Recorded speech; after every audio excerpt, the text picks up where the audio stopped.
There are 4 types of people that narcissists hate above all else, and that they each share one specific quality amongst them that truly is the utmost greatest threat to any narcissist, and is a vital component in being able to understand why narcissists do things that they do. Because contrary to the myth that narcissists only go after the vulnerable, wounded, naive, and highly empathic people, the bottom line is narcissists go after anyone that they can get to buy in to their BS, manipulate, or provoke into behaving in the manner that they desire for them to behave at any given moment. Period. As it's through the mastery of these well-oiled, manipulative machines that inevitably brings one to such a vulnerable state that they can then proceed with taking full advantage of and gain control over. Because a narcissist, delusionally fantastical,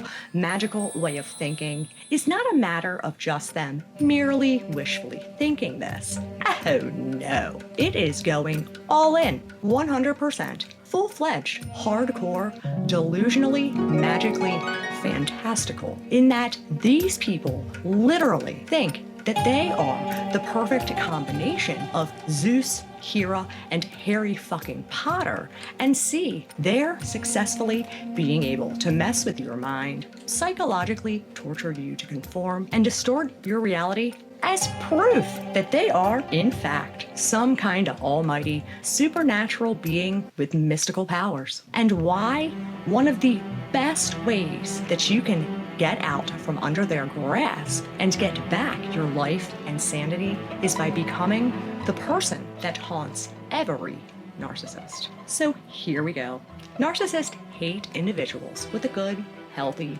self-esteem, seeing it as a direct challenge and as a potential threat of staking their throne of being the top dog in show. Straight out of the gate, narcissists slowly and subtly engage in ways and use tactics, such as belittling them by making demeaning remarks, criticizing their achievements, downplaying their successes, highlighting their flaws, weaknesses, and shortcomings to create feelings of inferiority, to break down and slowly chip away at their self-esteem as a way for them to be able to gain full control over, take advantage, and ensures them they won't leave. Narcissists loathe individuals that don't need or seek their validation or approval, and seeing this particular quality as in them having more power, because narcissists are incapable of self-validation, and anyone who is able to self-validate poses a significant threat to keeping their supply around long enough to drain as much as they possibly can from them, and make it their mission to see to it that their sources of supply eventually grow to becoming dependent upon the narcissist, blatantly but not bluntly, gaslighting them, denying events, using circular conversation, rewriting history, claiming that something did or didn't happen, so that their targets begin to question their memory, sanity,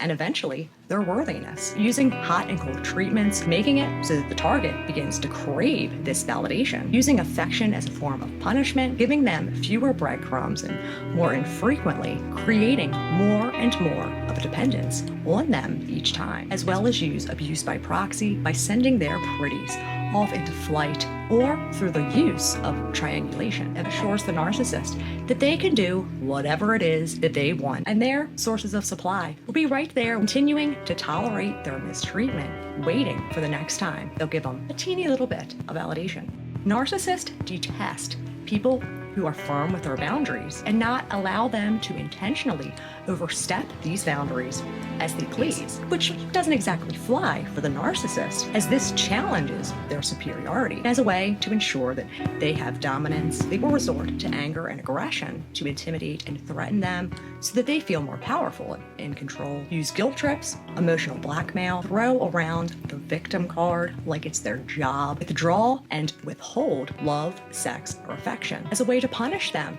for daring to think that they are allowed to have their independence. The epitome to what narcissists hate, more so than the other 3 types, is someone who is genuinely and authentically comfortable in their own skin and knows who who they are. Because narcissists, having no core identity of their own, lack any authenticity as they spend their life shape-shifting and creating different identities from one to the next as a way to fit in and dupe others into trusting them and letting down their guard so they can climb right on in and control and manipulate their target's lives, and why they go about doing all of the unfun madhouse of mindfuckery as a way to make you lose sight of who you truly are anymore. Because they know they don't stand a chance at going toe-to-toe, face-to-face, round-to-round with anyone who genuinely and authentically is not only okay, but likes who they are, because that the narcissist never will have any part of. It's one thing for a source of supply to leave them because they got tired of being treated like crap, but it is a whole nother ballgame when someone has truly figured them out, has faced with radical acceptance the harsh reality of it all, has reached that point where enough is enough, can peg them and call them out on their piss poor behaviors, won't even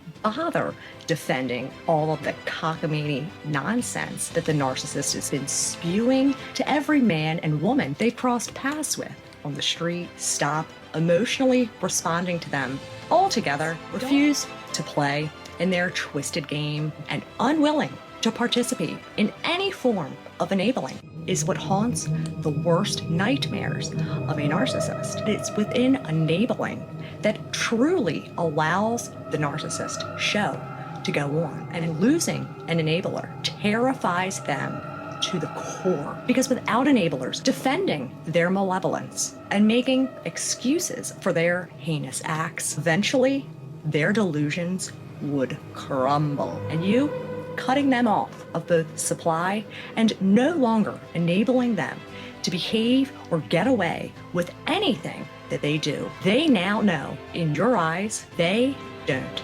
exist. And that is something that narcissists cannot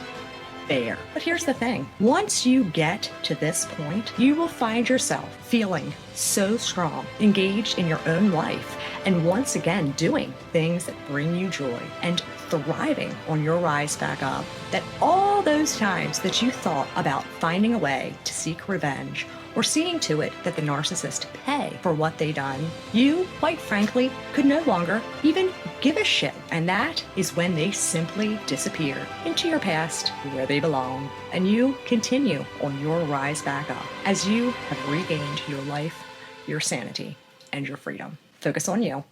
Fuck the narcissist.